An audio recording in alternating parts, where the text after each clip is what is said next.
Business ಮಾಡುವ ಕಾಲ ಹೊಂದಿತ್ತು. ಈಗ ಬಿಸ್ನೆಸ್ ಮಾಡಲೆಂದೇ ಕಲಿಯಲು ಶಿಕ್ಷಣ ಕ್ಷೇತ್ರದಲ್ಲಿ ಒಂದು ವಿಶೇಷ ವಿಭಾಗವಿದೆ. ಅದೇ ನಿಮ್ಮೆಲ್ಲರ ವಾಣಿಜ್ಯ ವಿಭಾಗ.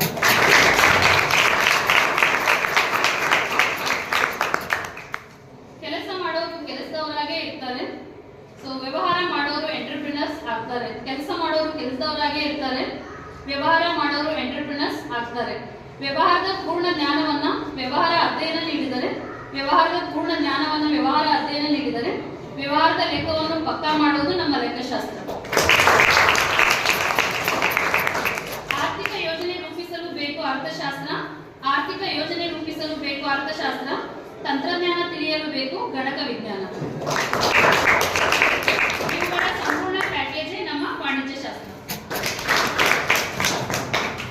ಎಲ್ಲ ಕ್ಷೇತ್ರಗಳನ್ನು ಆಳುತ್ತಿರುವುದು ವಾಣಿಜ್ಯ ವಿಭಾಗ. ಪ್ರತಿಯೊಂದು ಕ್ಷೇತ್ರಕ್ಕೂ ಬೇಕು ಸರಿಯಾದ ಲೆಕ್ಕ. ಗಣಿತ ವಿಷಯದ ಅಣ್ಣ ತಮ್ಮನಂತೆ ಕೆಲಸ ಮಾಡುವ ಲೆಕ್ಕಶಾಸ್ತ್ರ ಎಲ್ಲರಿಗೂ ಅಗತ್ಯವಿದೆ ಇಂದು ಎಂದೆಂದಿಗೂ. ಎಷ್ಟೇ ಕೂಡಿಸಿ ಕಳೆದು ಗುಣಿಸಿ ಭಾಗಿಸಿ ನೋಡಿದರೂ ಯಾರಿಗೂ ಸಿಗಲಾರದು ನಿಮ್ಮ ಬ್ಯಾಲೆನ್ಸ್ ಶೀಟ್ ಟ್ಯಾಲಿ ಆದಾಗಿನ ಖುಷಿ. ಜಗತ್ತನ್ನೇ ಗೆದ್ದಷ್ಟು ತೃಪ್ತಿ, ಅದೇ ನಿಮ್ಮ ಗಮ್ಮತ್ತು.